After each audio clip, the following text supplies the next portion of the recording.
গরম পানির সাথে জিরা মশলা সহ হরেক রকমের ফল মিশিয়ে বানানো হচ্ছে সুস্বাদু এক পানীয়।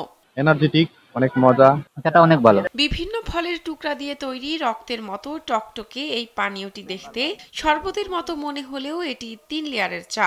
অদ্ভুত একটা চা, এটা মানে কার সাথে মিলিবে না আসলে। বিটরুট আর ড্রাগন ফলের রসে রক্তাভ আভা তৈরি করা এই চা মূলত ড্রাগন চা বলে পরিচিতি পেয়েছে রাজশাহী শহরের কোর্ট চত্বরে। এছাড়া আম, আঙ্গুর, আপেল, কিশমিশ সহ নানা ধরনের উপাদেয় ফল ও মশলার মিশ্রণে চায়ের স্বাদ পাল্টে রূপ নেয় এক অন্যরকম অভিজ্ঞতায়। মানে অনেক কিছু আইটেম আছে আর কি এর মধ্যে। খুব ভালো চা এখানকার, চাটা ভালো। ওয়ালটন আবারও মিলিনিয়ার অফারে ওয়ালটন ফ্রিজ কিনে আপনিও হয়ে যেতে পারেন মিলিয়নিয়ার। আবু সুফিয়ানের চায়ের দোকানের 3 লেয়ারের চায়ের কদর সবচেয়ে বেশি। এই ব্যতিক্রমধর্মী চায়ের টানে দূর দূরান্ত থেকে মানুষ ছুটে আসেন তার দোকানে। সপ্তাহে এক আধ দিন আমাদের এখানে ফ্রেন্ড আছে, এখানে আসলে অবশ্যই এখানে চা খেয়ে তারপরে আমি বাসায় যাই।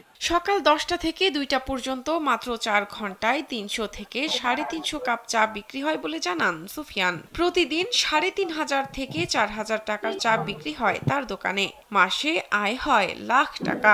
3,500 থেকে 4,000 টাকা বিক্রি করে সারাদিনে। সারাদিন বলতে 10টার দিক থেকে আপনার মনে করেন যে বেলা 3টা পর্যন্ত সব মিলিয়ে দেখা গেল যে হয়তো 300 কাপের উপরে যায়। লেবু চা, আদা চা, লাল চা, পুদিনা পাতা চা, জিরা চা, লবঙ্গ চা, মাল্টা চা, এছাড়া আরো নানান রকম বিভিন্ন অনেক চাই পাওয়া যায়।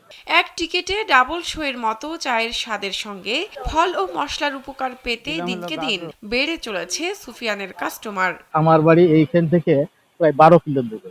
চা খাওয়ার জন্য খাস করে এখানে আসে। হ্যাঁ, এর আগে অনেকবার খেয়েছি আমি। চাটা ভালো। এই চা খাওয়ার জন্য অনেকে আসে, বিভিন্ন জায়গা থেকে আসে এখানে চা খায়। চায়ের স্বাদের সঙ্গে এসব চায়ে নানা ধরনের উপকারিতা রয়েছে বলে জানান চা প্রেমীরা। এটা হজমের শক্তির জন্য খুব ভালো এবং যাদের শরীরে আসলে ভিটামিন সির অভাব আছে সেটাও পূরণ করে। এটা একটু ব্যতিক্রম চা, এটা আঙ্গুর আর বড়ই চা, খুব সুন্দর এবং অসাধারণ এনার্জি পাওয়া যায়। সুফিয়ানের এসব চায়ের সুনাম ছড়িয়ে পড়ায় প্রতিদিনই তার দোকানে বাড়ছে নতুন নতুন ক্রেতাদের ভিড়। শাহনাজ পারভিন, কালবেলা।